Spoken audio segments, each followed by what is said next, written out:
अब यात्रा कर रहे हैं तो ये तो ठीक है, लेकिन यात्रा में जनता के सवालों को माननीय मुख्यमंत्री जी सुने, जनता के सवालों को लेकर के यात्रा हो और जनता के साथ हो, और उसमें केंद्र में जनता और जनता के क्या तकलीफ़ें हैं, जनता किन चीज़ों को झेल रही है, इन सवालों को लेकर के यात्रा करनी चाहिए। जिससे बिहार के नौजवान क्या चाहते हैं, बिहार के नौजवान चाहते हैं 7वें चरण की शिक्षक बहाली। बिहार के नौजवानों से पूछिए, वे बोलेंगे कि भाई BA-SSC की जो परीक्षाएं हुई है रद्द हो। उनको पूछिए कि मोदी जी क्या कर रहे हैं, मोदी जी को बुलाइए ना, कभी नौजवानों से बोलिए ना मिलने के लिए, जनता से पता चल जाएगा आपको। हम तो भाई हम भी इंतज़ार कर रहे थे, अब उम्मीद नहीं है। हमारे खाते में 0 बैलेंस था कि हमारे खाते में 15 लाख रुपए आ जाता, क्योंकि हम लोग BPL परिवार से हैं। मुख्यमंत्री नीतीश कुमार बिहार यात्रा पर निकल गए हैं। लगातार मुख्यमंत्री नीतीश कुमार की यात्रा को लेकर सवाल खड़ा किया जा रहा है। तो वहीं महागठबंधन दल के राजद के नेता जो है सुधाकर सिंह लगातार सवाल खड़ा कर रहे हैं। तो वहीं कभी कुछ कह रहे हैं, कभी कुछ कह रहे हैं। विपक्ष भी लगातार हमलावर है। हमारे साथ बात करने के लिए CPI-ML से अगियाओं विधायक मनोज मंजिले बात करेंगे, जुड़ेंगे। सर, नाइट वॉचमैन कभी बताया जा रहा है महागठबंधन के नेताओं की तरफ से, तो कभी कभी कुछ और कह दिया जा रहा है। कुछ दिन पहले भिखमंगा भी कह दिया गया था। कहा यह भी गया था कि झोला लेकर नीतीश कुमार केंद्र सरकार के पास चले जाते हैं। कैसे देखते हैं? देखिए, कल हम लोग तो मीटिंग में साथ थे। राज्य स्तर का अनुसूचित जाति जनजाति अत्याचार निवारण अधिनियम के लिए जो सतर्कता और मॉनिटरिंग कमेटी बनी है, उस मीटिंग में मैं कल था। तो हम लोग डॉक्टर अंबेडकर छात्रावासों का, उनमें डिजिटल लाइब्रेरी हो, वाईफाई कनेक्शन हो, हॉस्टल ग्रांट बढ़े 2000 रुपया हो, डॉक्टर अंबेडकर आवासीय विद्यालयों का हम लोग मुद्दे उठाए। आरा में एक 100 बेड का चांदी छात्रावास है, जानलेवा हो चुका है, जर्जर नरक है उसमें। तो लगातार उसके लिए आंदोलन भी चल रहे हैं। तो हम लोग ये सब मुद्दे उठाए। अब यात्रा कर रहे हैं तो ये तो ठीक है, लेकिन यात्रा में जनता के सवालों को माननीय मुख्यमंत्री जी सुने। मैं तो हमसे आप राय लीजिएगा तो मैं कहूँगा कि भाई आप कहीं जा रहे हैं तो 10 पंचायत की जनता को बुला लीजिए एक जगह, 5 पंचायत की जनता को एक जगह बुला लीजिए, और वहाँ पे जनता के सवालों को आप सुने, जनता के तकलीफ़ों को आप सुने। आपसे क्या उम्मीद है, वो उम्मीद लेकर के आएंगे, आपके सामने अपने सवाल लेकर के आएंगे। तो ये सब यात्रा का एक मतलब होता है।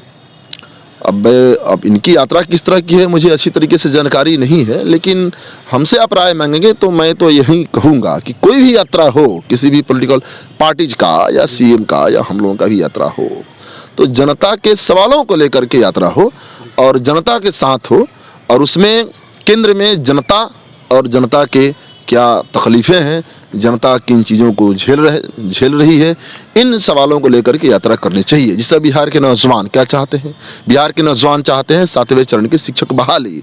बिहार के नौजवानों से पूछिए, वे बोलेंगे कि भाई BA-SSC की जो परीक्षाएं हुई है रद्द हो। अभी हमारे पास फ़ोन आए थे कि उद्योग विभाग में राजस्व कई 150 लोगों का ज्वाइनिंग नहीं कराया जा रहा है। तो आप चले जाइए, लोगों से पूछिए कि बिहार का अस्पताल कैसा होना चाहिए, तो लोग बताएंगे कि हमको दवाइयाँ मिलनी चाहिए, हमारा अल्ट्रासाउंड ब्लॉक लेवल के अस्पताल में होनी चाहिए, एक्सरे हमारा ब्लॉक लेवल के अस्पताल में होनी चाहिए। आप बिहार के किसानों से पूछिए आपको क्या चाहिए, वो बोलेंगे कि हमारे धान की खरीदारी होनी चाहिए। बिहार के सरकारी विद्यालयों में जाकर पूछेंगे आपको क्या चाहिए, बोलेंगे कि हमको शिक्षक चाहिए, हमको अच्छे पढ़ाई चाहिए, लड़कियाँ बोलेंगी शौचालय चाहिए। तो ये सवाल है आज बिहार का। और बिहार में ये जो सांप्रदायिक ताकतें हैं, इनकी जो नफरत का ये कारोबार है, ये कारोबार बिहार में नहीं चले।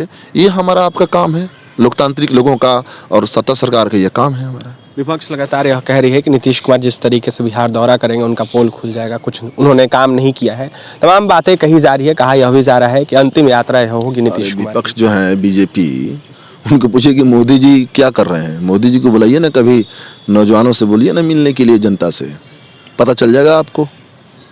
हम तो भाई हम भी इंतज़ार कर रहे थे, अब उम्मीद नहीं है। हमारे खाते में 0 बैलेंस था कि हमारे खाते में 15 लाख रुपए आ जाता, क्योंकि हम लोग BPL परिवार से हैं।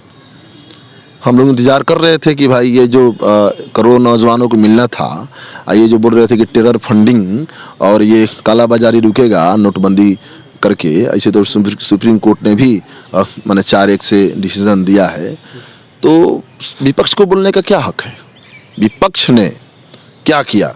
शिक्षा के सवाल पे, रोजगार के सवाल पे किसानों के सवाल पे, उद्योग के सवाल पे, ये जो महंगाई है, ये जो बेरोजगारी दर है पूरे देश में, इस सवाल पे विपक्ष क्या कर रहा है? उनकी जहाँ राज्यों में सरकार है, केंद्र में सरकार है, वो क्या कर रहे हैं? हमारा देखिए ना, जिला में तो उन्हीं के सांसद हैं, भाजपा के मंत्री भी हैं, और पूरे देश में सबसे गरीब प्रदेश बिहार है, और पूरे देश में सबसे महंगी बिजली दर बिहार में।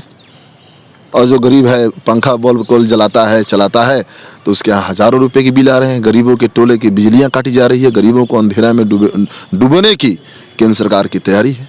इसलिए विपक्ष को बोलने का इस पर कोई अधिकार नहीं है, नैतिक अधिकार नहीं है। एक अंतिम सवाल रहेगा, राजद के वरिष्ठ नेता है शिवानंद तिवारी, वो यात्रा को स्थगित करने की मांग कर रहे हैं। अब शिवानंद तिवारी जी क्या सोच के मांग कर रहे हैं, उनका मसला है। माले का ये नहीं कहना है, माले का यह कहना है कि आप सीएम साहब यात्रा में जा रहे हैं तो नौजवानों की भी सुनिए, राहुल किसानों का भी सुनिए, गरीबों दलितों को भी सुनिए। एक और सवाल रहेगा, जिस तरीके से भारत जोड़ो यात्रा चल रहा है उसको देखते हुए मल्लिकार्जुन खड़गे बिहार आ रहे हैं, इसमें क्या CPI-ML समर्थन? भारत जोड़ो यात्रा के हम लोग समर्थन में, अच्छी बात है। ये भारत जोड़ो यात्रा चल रही है, अभी देश में जो नफरत बांटे गए हैं, नफरत का कारोबार जो चल रहा है, ऐसे में तो सांप्रदायिक के सद्भाव के लिए, भाईचारा के लिए यात्रा होनी चाहिए। आंदोलनों को जोड़ने के लिए, जो देश में अलग अलग आंदोलन है, आंदोलनों को जोड़ने के लिए तो ये जो यात्राएं हैं, तो आंदोलन को जोड़ने का, लोगों के दिल से दिल जोड़ने का, लोगों के लोकतांत्रिक जो विचारें हैं, जो विचार है वो ताकतवर बने, तो भारत जोड़ो यात्रा के हम लोग, हमारी पार्टी समर्थन में है। अच्छी आप बात। जाएंगे यात्रा में से? अब पार्टी के क्या स्टैंड होगा उसके अनुसार हम लोग जाएंगे, अभी खुद से कैसे डिसीजन ले लेंगे जी। तो आपने सुना, हमारे साथ मनोज मंदिल थे, अगियाओं विधायक है CPI-ML से। सर का साफ कहना है कि भारत जोड़ो यात्रा का हम समर्थन करते हैं। तो वहीं मुख्यमंत्री नीतीश कुमार जिस तरीके से यात्रा पर निकले हैं, इसको लेकर सीधा मनोज मंदिल ने साफ कहा है कि नीतीश कुमार को तमाम चीज़ों का जायजा लेना चाहिए, तमाम पंचायतों में जाना चाहिए, तो वहीं सारी समस्याएं सुननी चाहिए, तमाम लोगों की बातें सुननी चाहिए, तो वहीं जिस तरीके से कमी रह गई नीतीश कुमार को, उस कमी को पूरा करना चाहिए। फिलहाल क्या कुछ कहते हैं मनोज मंजिल, CPI-ML से अगियाओं विधायक, आपने सुना है। और भी तमाम खबरों के लिए NBC 24 के साथ बने रहे। पटना से सहयोगी के साथ अभिषेक की रिपोर्ट।